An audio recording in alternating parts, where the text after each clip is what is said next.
channel, guys. Today in this episode, I'm going to be talking about which one do I consider better, The Legend of Zelda Link's Awakening or The Legend of Zelda Ocarina of Time. Now, let me disclose something in this video. I'm going to exclusively only talk about the versions I've played. That's basically what this video is about. So the ones I've played is The Legend of Zelda Link's Awakening for the Nintendo Switch, and then The Legend of Zelda Ocarina of Time 3D for the 3DS. Play this. Oh my god, I love you, Capcom. Cause I played the second one and it was super dope. So Yes! I get to play the original. It looks so beautiful. Oh, it does I'm look done. good. I'm done, Capcom. It's good. I'm good. It does look good. End of stream. That's good. I've seen everything I need to see. I played the second one. The second one It's was so so dope. adorable. Remastered. What? And fully voiced? What? What? They added voice acting? Are you kidding me?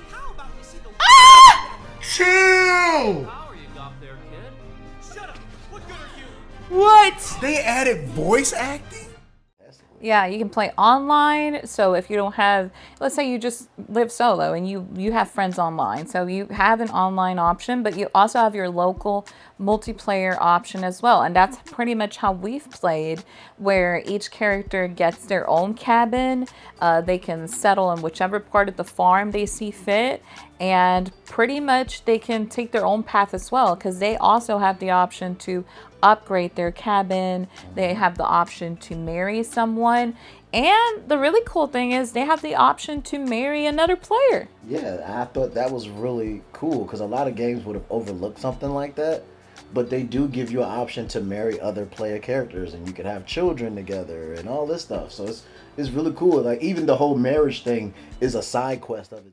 Now, one of these bad boys, these badass gems that I had to pick up and add to my collection is, of course, Super Princess Peach. It's one of the many games where Princess Peach gets to shine as a solo protagonist. And I was excited. I've been growing up playing nothing but Mario games. So it felt nice that she, for once, was getting her very own game. We played Super Mario World 1, Super Mario, Bros 3, then you have an idea. It's pretty much your world map, a standard platform game. But what makes this game shine for Princess Peach is all the unique abilities and features that you get to unlock as you play in each and every world. She has a super cute umbrella as her sidekick and companion. And, you can call it an umbrella, a parasol, whatever you want to call it, but... Damn! Just shut up. Oh, yeah! I did pretty good. I like this. This is actually fun. This might be my favorite, actually. Kamek turns all of your stickers into flip-flops. Completely useless flip-flops. I never thought in a video that I would ever say that I've seen Mario spank the hell out of somebody with a flip-flop. I didn't know that Mario was Puerto Rican. I did not know Mario was Hispanic, that he can slap somebody with a flip-flop. I was like, what the hell? So all my stickers were turned into flip-flops, which leads to another problem. Kamek started disappearing your stickers. So now you're terrified because you're knowing that you have to jump into a battle with Bowser, but you have to defeat Kamek, who also duplicates himself into 2 more of them. So you're having to battle all 3 of them. And I'm like, wow, because I'm having to memorize which ones are not armed. I was really disappointed because at first I was like, oh, maybe there's an option. Maybe I can go to my, settings and turn off the motion controls, and maybe they'll give me another option and how to play this, this game differently without having to depend heavily in motion controls. Well, to our deception, once I went to the options, there's no such thing. You can't turn off motion controls for this game, and there's no option B in how you can play this game if you don't want to use motion controls. And I'm not the type of person that complains about it if motion controls are implemented in a good way. But for this game, it was a flaw. So one of my expectations and one of my wishes and hopes is that for the remake, for the Luigi's Mansion 2 HD, is that they hopefully either gave us an option B when it comes to controls and how you want to play the game, or they just eliminated for completely the motion controls and just went with some standard controls to make the gameplay smoother and more fun. So I'm hoping that they fix the controls. If you guys want to see... Yes! As you take the sword from the grave, you feel a mystic power coursing through your veins, imbuing the strength of your forebears. You have become the Sword of Death. The swords! Oh god, here you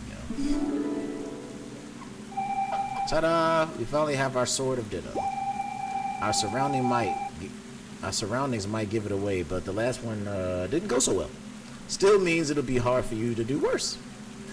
Wow, very optimistic. Let me take a moment to say that if you like what you've heard so far up to this point, we're halfway through. If you like it, you should go to your favorite music streaming platform, whether it be Spotify, Apple Music, YouTube Music, Amazon, Deezer, iHeartRadio, Tidal, some other ones that I can't even think of right now. Everything except 8-bit tracks. Yeah, pretty much. We on everything. If you type in the name Zapcristal, you can find this album on your favorite music streaming platform and listen to it. Make sure you give her a follow. Hit that little star or the heart, depending on what platform. Which actually, thank you to everybody who has been doing it today, because getting a lot of good feedback.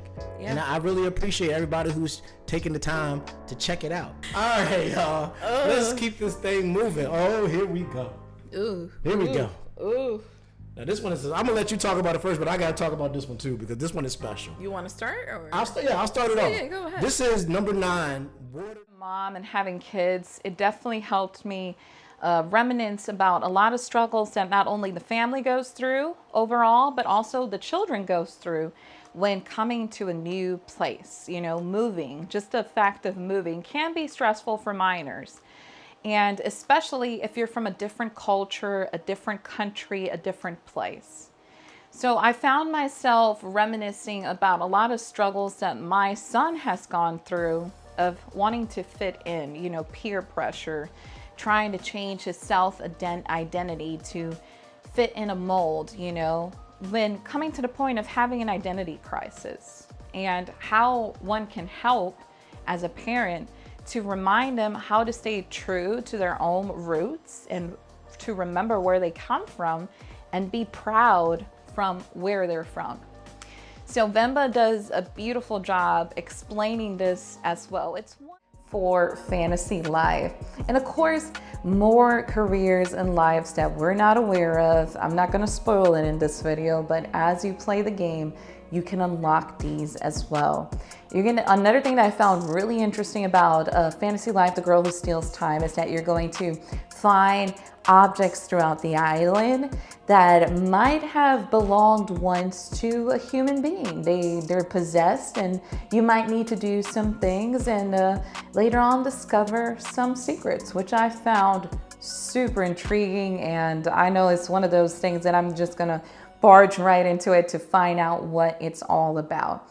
Of course, one of the things that made this game blossom is the online multiplayer.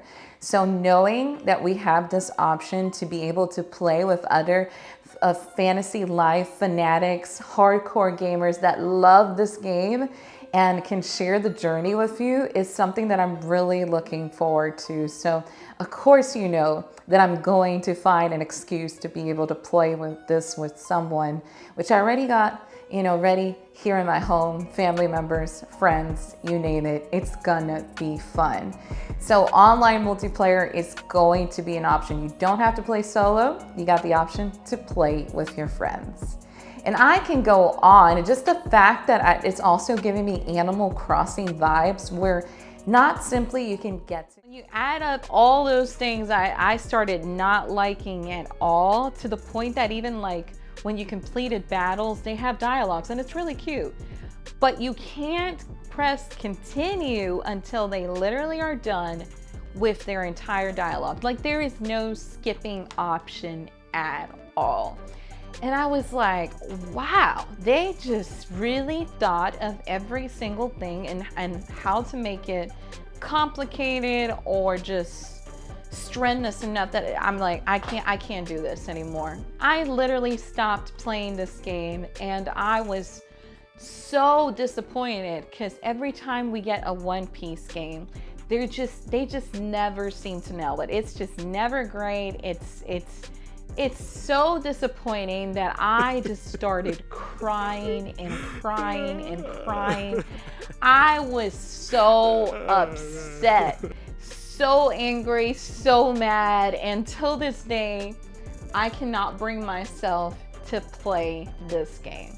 Now, if anybody out there loves this game and had a good time, good for you. But as of for me, my own personal experience, I gotta say, this game left me so disappointed. Now I'm fighting, I'm moving on, I'm riding, sliding through life all grinding. It's exciting, now I'm vibing, I'm moving on while riding, sliding through life all grinding. It's exciting, now I'm vibing, I'm moving on while riding, sliding through life all grinding. It's exciting.